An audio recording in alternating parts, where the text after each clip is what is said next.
पहाड़ी इलाकों में हो रही बारिश से अब मैदानी इलाके भी उसकी चपेट में आ रहे हैं। केंद्रीय जल आयोग की ताज़ा रिपोर्ट के अनुसार वाराणसी में गंगा का पानी स्थिर बना हुआ है, लेकिन गंगा के किनारे रहने वाले लोगों को अभी भी दहशत और डर के साए में जीना पड़ रहा है।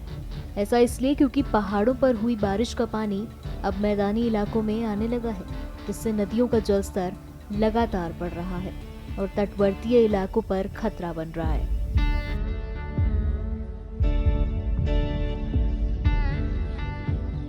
पानी तो करीब इस समय 12-13 फुट का लमसम आ गया है। कितनी दिक्कत होती है पानी जब बढ़ता है तो? पानी बढ़ता है तो सभी को दिक्कत होता है, पब्लिक को नहाने में दिक्कत होता है, ब्राह्मणों का रोजी रोटी पर असर पड़ता है, यात्री कम हो जाते हैं। क्या जब पानी बढ़ता है तो आप लोगों का स्थान भी बदल जाता है? स्थान ही बदल जाता है, यात्री भी इधर उधर हो जाते हैं और उसमें हम लोग को बड़ी दिक्कत होता है दाल रोटी चलाने के लिए। इसका कोई निदान है सरकार के पास? हम लोग का कोई बतावे।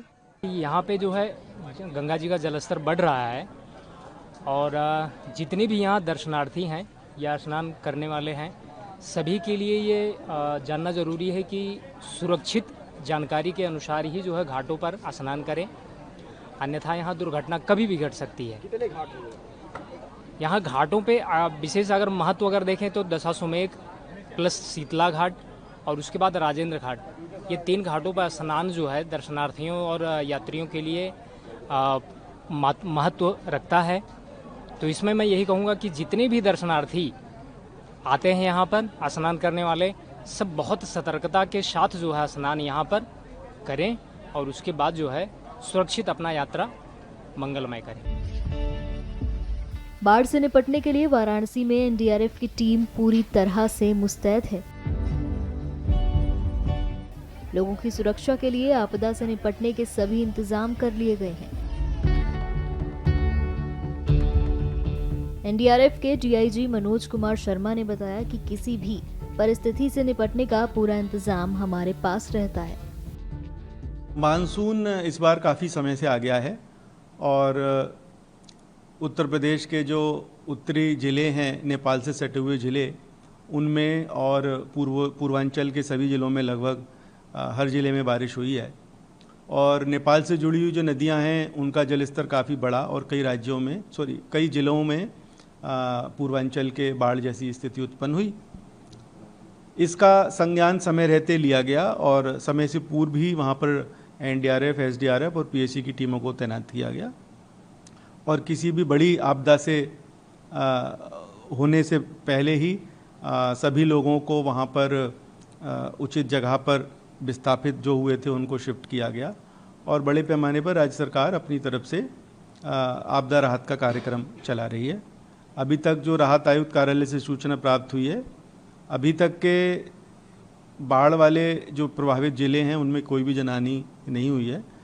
समय से पूर्व ही उन सब लोगों को अटेंड किया गया है और राज्य सरकार की एजेंसियां और केंद्र सरकार की एजेंसियां कंधे से कंधा मिलाकर किसी भी तरीके की आपदा से निपटने के लिए पूर्णतः सक्षम हैं, तैयार हैं, मुस्तैद हैं।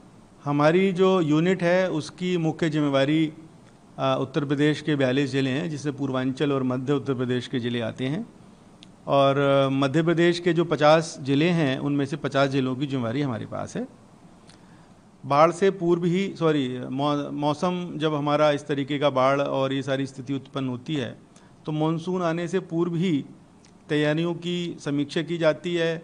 हम अपने स्तर पर भी समीक्षा करते हैं और हमारा जो एनडीआरएफ हेडक्वार्टर है वो भी अपने स्तर पर समीक्षा करता है और पूरी तरीके से जो भी हमारी यहाँ मैन पावर है उसको ट्रेन किया जाता है और जितने इक्विपमेंट है उनका उचित रखरखाव करके उसमें कहीं रिपेयर, मेंटेनेंस पूरा तैयारी की हालात में हम रखते हैं, जिससे कोई भी चुनौती हो, छोटी हो या बड़ी हो, उससे निपटा जा सके और लोगों को राहत पहुंचाई जा सके। सोशल मीडिया का हम भरपूर इस्तेमाल कर रहे हैं।